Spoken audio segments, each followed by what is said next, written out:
नमस्कार दोस्तों। तो आज हम लोग हैं लोको एसी में। बहुत दिनों से लोगों की डिमांड थी कि लोको एसी का वीडियो बनाया जाए। तो देखो ये लोको एसी है, कहीं पे है।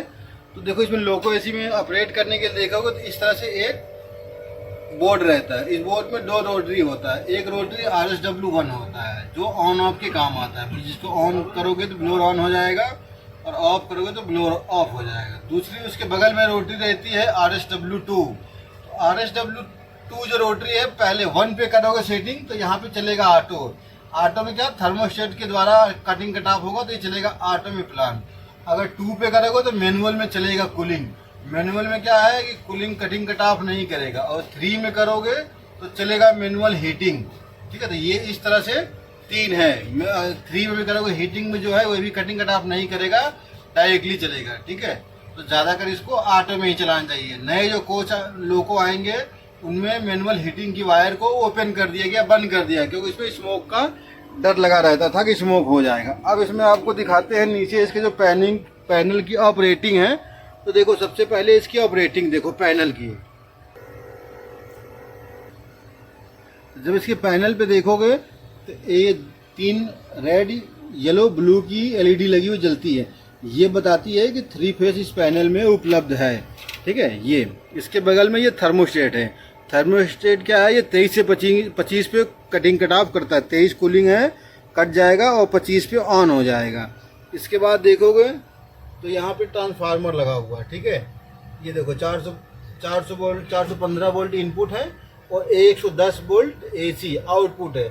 इसके बगल में देखोगे तो ये मेन 32 एम्पियर की MCB लगी है 3 पोल की।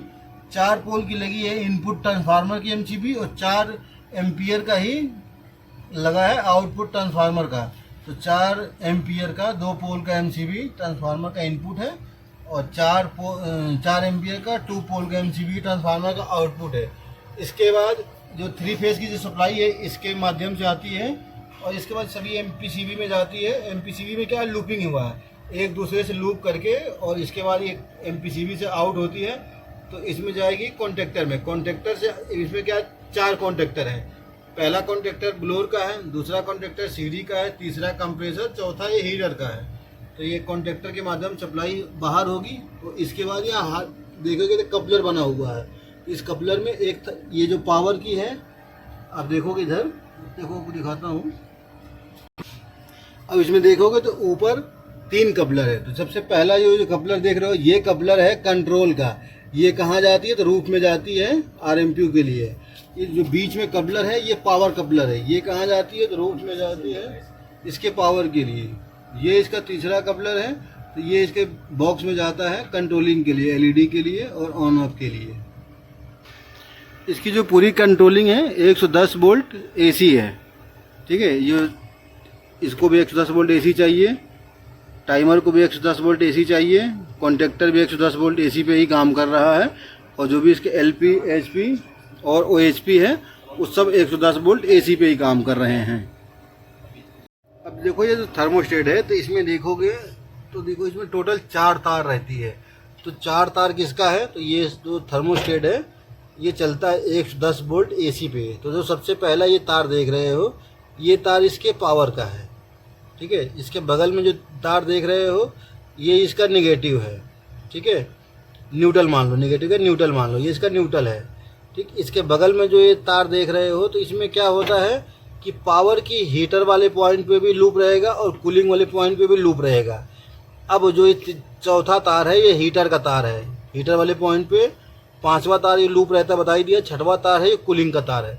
ये जो कूलिंग की तार है तो कहाँ जाएगी आपको, तो ये भी देखो आपको दिखा देता हूँ।